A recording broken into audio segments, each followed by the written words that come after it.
im- impressive to witness. It's just his energy is like passion, because for a while he stopped. Actually, he retired in a way, and he retired all his work from the companies. So Really? no one could perform his works anymore. The last time we spoke was still in lockdown. Yes. And you got engaged and Yes. and married? No, still not married. We're planning now. We're planning wedding planners, venue. Oh, wow. It's getting there now. But the idea, we were planning first to have it maybe this next summer in 2022, but we want to plan it well, and so maybe summer 2023. I think it's gonna be in Italy, so it's gonna be nice and sunny. Oh, wow. Yeah. And we're probably without masks. Yes, hopefully. Yeah. Now, it's a few days, honestly, few days ago, during the weekend, actually, here in Oslo, all the restrictions basically fell down. They canceled every restriction here in Oslo, so it's looking more like what it was used to be life, like Oh, more like. okay. So that's nice step forward towards that. Yeah. And the performances, because I saw you being part of this wonderful performance. The Matzek, Yeah. yes, we are.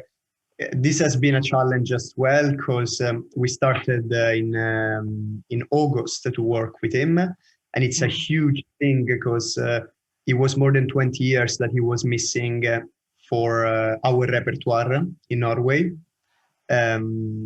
And it feels very strange, he's Swedish, we feel very close to him, and it was way too long that our company couldn't perform any of his stuff, which was a great shame. Finally, after 20 years, we managed as well. Then seeing this principal part in it, and it's fantastic. There were some hiccups, of course, because we started in August, and it was a very long process, about 8 to 9 weeks. And then, unfortunately, between the COVID, and then there was a major national strike here in Norway with theater. There was some problem with pensions. So there was a big strike that unfortunately canceled every show of Matzek. Which includes 2 of his most brilliant pieces, which are Og Brahms is called, and She Was Black. Yeah. And I saw the pictures. I saw the pictures on Facebook that you posted about She Was Black. Yeah. Tell me about this production. This production, basically, as I was saying, is consists in just these 2 choreographies, which is Og Brahms and She Was Black. She Was Black is probably the more famous than the other one. I'm dancing the main couple, one of the main couple in this She Was Black, and it's a piece where he cares a lot about it, and so that's why as well was 8 to 9 weeks work with him, because he's maniacal about details and everything, he has a different vocabulary than just what we are used to do. It's not just contemporary, it's like mass vocabulary, which is very difficult to get, These next few days, we're gonna actually film it. We're gonna make a big thing about this filming. And then with the approval of Mats, probably we're gonna share it. We're gonna share it in streaming with the world. Which is very, very rare, because he's someone extremely protective of his stuff, of his material. That's why it's very difficult as well to find like full-length choreographies from Mats on YouTube or on socials and stuff like this. Everything is super controlled. Even the pictures are just the one that he chose, or the one that are approved and stuff like this. And this piece, She Was Black, it's let's say, an abstract piece. Of course, there are characters. There is a mother, a dad. I'm playing the dad in it. The mother, the dad, the young couple. Then there is this big part with that she was black. That is this figure completely covered in this black beanbag, almost it looks like, and she's dancing in it, and it's a very powerful piece, and I really hope like we can manage to stream and send it like worldwide, and so everyone can see it, because it's a very powerful piece that is about 35 to 40 minutes. And what is the message of the piece? The message is, as I was saying, is very, since it's very abstract, it can have so many ways of reading it. There is for sure love in the young couple part of which is the dad and the mom, which starts the piece. It can be seen as sexual, but at the same time, a very strong conflict, almost on the edge of being domestic abusive in a way. It's very strong. It can be very touching to watch and shocking in some ways. But of course, it's not just that. It's just like this old couple that they know each other so well, and they know exactly how to push each other buttons. You know what I mean? And then there are other parts where there is this young couple where is this more youthful love and hope. There is a character that is a man in point shoes that suddenly gets naked in front of the society. So it's shocking for the audience, but it's a strong message about how as well society sees like nudity, for example. There are so many messages, but of course there is not it's not a story, it's not a tale. So there are so many ways that you can read and see. It's very personal, of course. And what is the reaction of, you said that for the audience it's a bit shocking then, but what overall is the reaction? Do they understand the message of the piece? It's just such. I mean, first of all, it's like they used an incredible music as well. That now I can't remember exactly who's the composer. Greginsky, one of the two. And so it's incredible. It's so powerful, the music as well. And I'm sure that like if you watch this powerful piece, you can give yourself like it's clear to see. It's clear to see. Some things are very clear, but of course they're very up to open interpretation, your own interpretation. But finally, we opened up the theater not long ago, especially now with the restriction that fell down. Finally, we're able to have the full house and like the full audience after 2 years, and finally to have the full orchestra playing for us. So I just see the response is so well from the audience. They're loving the piece, and I think everyone. I've been stopped a few times from people and say, "Oh, this made me cry," or "This really shocked me." Yeah, because it's just different notes that can touch, you know, different chords of your soul that you can touch this piece. And do you think after all this time now that you are back also, and the audiences are back, that such pieces that really, are thought-provoking and they're really deep pieces, that would be more meaningful now? After, you mean the COVID? Yeah. I mean, it's just like there are pieces. First of all, it depends as well from the situation. Of course, people here they love to finally see Mazzek after 20 years. So this meant the world to them, to us as dancers, but as well, Mazzek is such a huge name. So it was a big thing for Norwegian audience to finally see some Scandinavian genius coming back to the opera house and showing these beautiful pieces. So, and even more, because finally they came back to theater after 2 years. And I feel the reaction was even bigger than what it used to be, of course, because they missed it. They missed it so much all around the world. And of course, I'm talking about from my point of view, living here. But yeah, for sure, like a piece this powerful after 2 years of not seeing anything live. It's just such a shame. It just we have been streaming lots of things. We have been working like mad and stuff like this. This didn't change, but we needed this transfer. We needed this energy to give and to receive, and they needed as an audience. The audience needed that as well. They missed so much seeing us live, and it's amazing to finally be able to perform again and being able to give all of this. Yeah.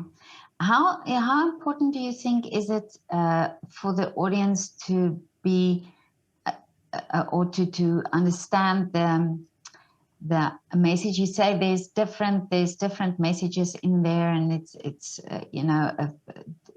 got different layers probably. But how important do you think it is for the audience to understand this before they come to see it?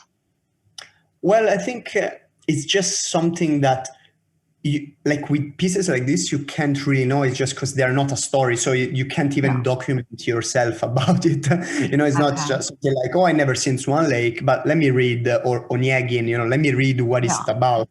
Something like this. I don't even think on the on the program of the night there's written what he actually wants to say.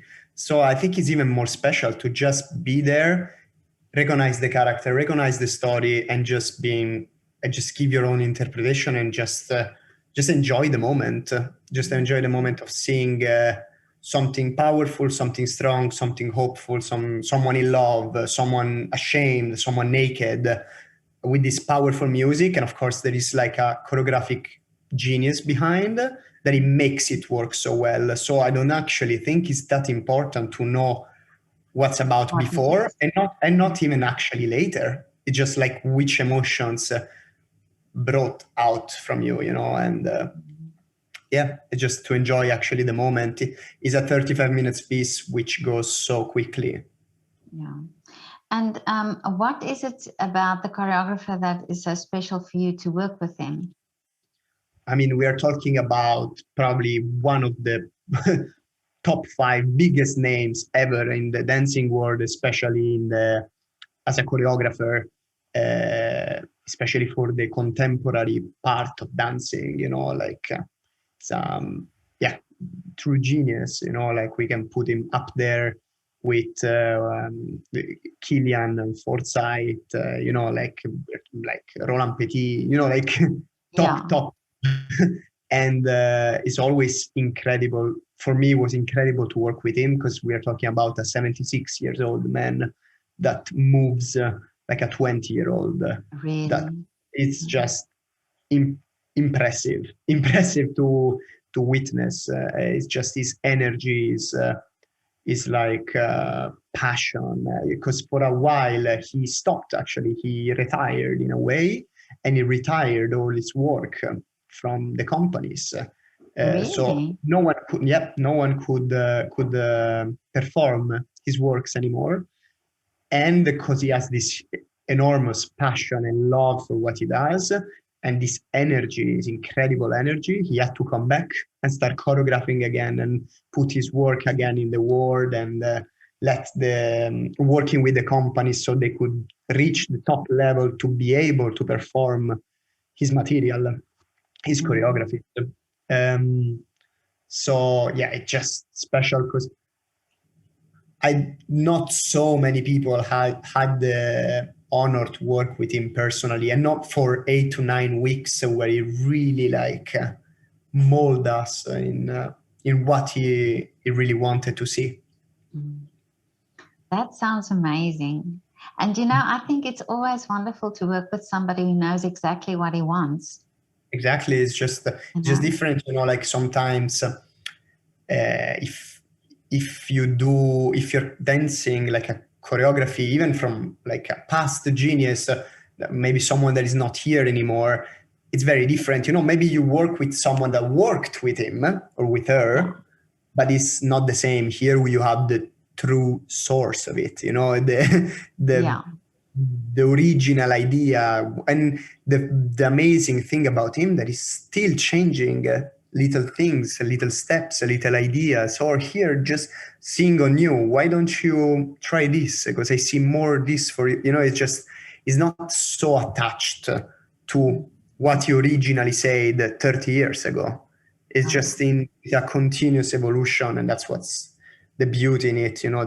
This passion that never dies, and his energy at almost 80 years old, every day, like, yeah, incredible to see and to experience with him. It sounds amazing. I really hope that you will be able to share this online, or at some streaming or That's the something. plan. Yeah. That's the plan. In the next 3 days, they're Yeah. gonna be extremely tiring for us. Really. Mm. We're gonna have 3 shows plus the filming in the morning. It's gonna be 3 days of hell, but hopefully we have an amazing crew for filming it, like almost cinematic quality, and hopefully we're gonna be able to share it with his like consent, of course. We have to see what he thinks about it. But he was extremely happy when he left. He left after the day of the premiere, where he was extremely happy. So, and he is really looking forward to work with us again, which is great. Amazing. After Yeah. 20 years, it's an amazing gift. Yeah. Amazing that he wants to continue now and work some more with you. But now I want to ask you, it's Valentine's Day today, and you and your fiance, she's also a ballet dancer. She's a ballet dancer in the company. Yeah. Yeah. We like today we were planned to have some nice dinner somewhere, but honestly, with the amount of work, we actually couldn't. So a week ago, we had this amazing trip of 3-4 days, which we said like this is our Valentine. So it was like Oh, maybe okay. the 6th or 7th of February. We had it a week before, and it was just a beautiful. It's called Farrisbad. It's by Oslo. It's an amazing Oh, wow. spa hotel in Larvik, where it's incredible. That's amazing. And now how is it for you as a couple working together like this? Do you think it's good because you understand each other better? I definitely love it. There are so many people that they couldn't be with a partner 24/7, just home and work. I feel there is like a level of connection and deep understanding between us, because it's not just we don't understand each other just as human, but as dancers, and we know exactly what's the struggle in some things, and we can help each other, and we can see another point of view, and we trust each other because we trust each other eye and knowledge about what we do. So as I said, many people, they might find it asphyxiating, like a bit without but I don't find any difficulty in it. I love to support her when she's dancing. I love to support her when she's injured, and I love to hear her opinions if I'm doing something that it could be better, not just technically. I'm talking about just life in the company, because I trust very much her opinion, and she trusts mine. And sometimes it's not easy without a pair of eyes looking at you. But are you honest with each other in that sense, or is it sometimes difficult to Oh no, she knows say, I'm blunt. I'm like dead. really? Yeah. There's no other way for me. I'm very direct. I'm very honest, and of course you don't have to be rude, but you have. Yeah. I'm like, that's for me the biggest sign of love and honesty and friendship, is to be, like, say the things how they are. And sometimes, many times it happened where I said like, I don't think you're doing as much as you could, or Yeah. I don't think you're doing, you could do better this, or like, don't find an excuse here, you know, stuff like this. Yeah. And she did the same to me. And of course, sometimes it's hard to hear. It's not easy, but calm mind. And then you're like, actually, no, there is a person that is extremely competent here that loves me more than anything else. So you have to listen to that. And I love that. I love that there is this honesty. I think also in a career like that where it's you know, it's very physical, it's also mental, and then you have that support. It must be great. But now, do you kiss each other before you go on stage? Well, depends.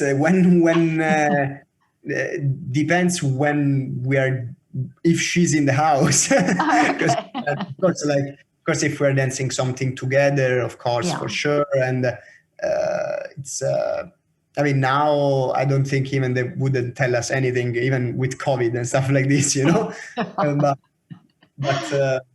Yeah. yeah, for sure. Like we love to see each other. Even if I'm not dancing, I'll go behind backstage before the show and wish her good luck. And of course, a kiss is always part of the good Yeah. luck. Yeah. Oh, that's great. I'm so glad to hear that. Yeah. I think that's special. That's something special that you have. Exactly. And And yeah. don't think not many people can understand how deeply we can support each other in that way as well, because we understand very much what's the other one doing. Yeah. But now tell me, Luca, what would your advice now be for a young dancer coming into the career? It's Especially a very now after the yes. pandemic. We had this discussion many times between dancers, and we always say to each other, "My God, I honestly, if this was my first year, I would be lost." You know what I mean? I would be so. Yeah, it's an extremely difficult moment to start a career. Even for the not just for the people that they can't unfortunately find a job, and not because they're not good enough. It's just because with COVID and theaters closed and loss of money, of course they try to freeze all the contracts. You know, like, oh, sorry, we don't need you anymore, or like, we don't need any more people in the house right now. And but it's mostly even just for the even if you have a contract and you're starting this career and you dance a month and then you prepare for a show and then the show doesn't happen and then you're preparing again and then someone gets COVID, so 7 days home, and then maybe you get COVID and then you come back and there is like new rules in the country, so now instead of 500 people are going to be 200. What it's just like is this continuous endless sense of uncertainty, which is it's very very difficult, tiring for any dancer, for me as well. But I cannot imagine for someone that doesn't have that experience and just started and wants to build a career and is like, well, what should I do? Like you don't build enough confidence, you don't build enough um, experience, which is made on stage. I mean, it's 2 years that we didn't perform for a full audience. It's 2 years lost in a way. Not lost, of course, but for a young dancers, that's a big loss. 2 years. So a suggestion is just to just keep your head on yourself. Just keep working on yourself, improve yourself, and just whatever bad happens, because in this time something bad can happen with contracts and COVID and stuff like this. Just don't get it. Just don't let it. Don't make it personal. It's not personal. It's just the world that is not working right now. Yeah. So it's nothing wrong with you. It's just work on yourself, and one day, like if you're how you say, consistent. If you're consistent in what you do, you'll find a way again. Yeah, I think these words are very true. That it's that beginning of the career that they so need to understand that it's not personal, but that that it is just because of the situation. And it's just because they don't have experience, it's not like Exactly, that they yeah. lived 3-4 years of actual normal career and then they say, oh wait, this year is weird, but it's just this season. Yeah. They have no idea. They didn't experience that. So they're like, okay, is this the life? Is this what I'm gonna have to do for 20 years, hopefully? It's hard. I understand. It's very, very, very difficult, especially because dancers we stop so early, but we start so early. So some of them been in the company here. I mean, I'm from 2005. I'm like, what? 2005, like a child. You know what I mean? Yeah. It's hard, but hopefully we are getting close to that end of the tunnel. We see a bit of light. I think so. I mean, if I see how much is going on now on social media, you start seeing there are more performances and people are moving more, and so hopefully this is the beginning of the end. Yes, hopefully, yes. Yeah. Talking about here in Norway, as I told you, there are no more restrictions, so it looks like it's going to the right direction, at least. Hopefully. Now, tell me, what is your wish for the future? For the future here in where? For the company, for me? For yourself.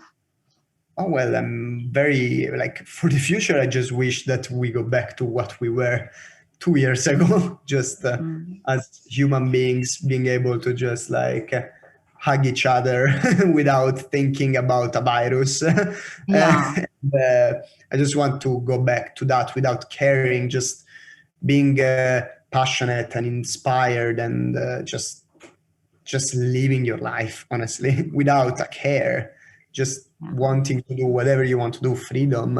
That's what I want for, especially in our career where it's so artistic, you can't, we feel all in a box, you know what I mean? Artists during this pandemic, of every kind, we all felt in a box because of course we understand that in a moment like that, we were not the priority. And I understand that very well when there are people dying, you know what I mean? But that's why what I wish, okay, let's get the world back together so we can start dreaming again. We can start dreaming with art and without caring. I think that's true that you say start dreaming again, because it's, that we just see things outside depending. It's so real. Everything is so real. And I understand, of course, it's an unprecedented moment in the history, in the world. Everyone has been hit in the same way. And we had to make serious and real things first. But hopefully soon in the future, it's going to go back to normality. And then we can start dreaming again with things that maybe some people, they think they're trivial, but they're not trivial because this is part of who we are, music, dancing, painting. It's just too important for our soul to abandon. Yeah, no, that's true. But Luca, what I also ask people is, because I know also businesses have been going through difficult times. Do you have a shout out that you want to do for maybe a coffee shop around where you go, or restaurant, your favorite restaurant there in Norway? Favorite restaurant in Norway? I mean, there are coffee place? No, there are very nice restaurants here in Norway. There is a friend of mine that opened this beautiful Roman restaurant. Yeah. So I'm from Rome, and he actually opened a proper Roman cuisine original here in Oslo, and it's called Campo de Fiori. It's a beautiful restaurant here in Norway, in Oslo, and yeah. Yeah. Oh, well, I'm going to put his name or his website then in the description of the video. For sure. He's going to be very happy. Fabio Pezzoli. Yeah. Oh, that's amazing. He's a very good worker, and I've seen him struggling a lot during these two years, Yeah. with the closing and no alcohol. Yes, alcohol, but no food. 3 Yeah. meters distance, 1 meters mask. It's just there's always a new rule. But I followed him a lot, and I always saw him like dealing with like happiness. And you know what? That's the best we can do. We will do, But he Yeah. worked so hard, I've seen, and he deserves a good future. Yeah, I think if anybody comes through this, the businesses, then they made, because like you say, there were so many rules and so many restrictions, and they had to just every time adapt to that. So I'm sure he'll have a good future. Yeah. Me too. I hope so. Yeah. But it was so lovely again to talk to you. Thank you so much Thank you, Petra. for giving me your Valentine's evening No to problem. do an interview. No But problem. and please remember, I want to see a wedding picture when you get For married. sure. For sure. Yeah. When that happens, hopefully very soon, I will. Yeah. I'm wishing that you have a lovely day and lovely sunshine in Italy when you get married. Thank you very much, Okay. Petra. It was lovely to hear you again. It's so lovely. Okay, speak to you again soon. Speak to you soon. Bye bye. Okay, bye.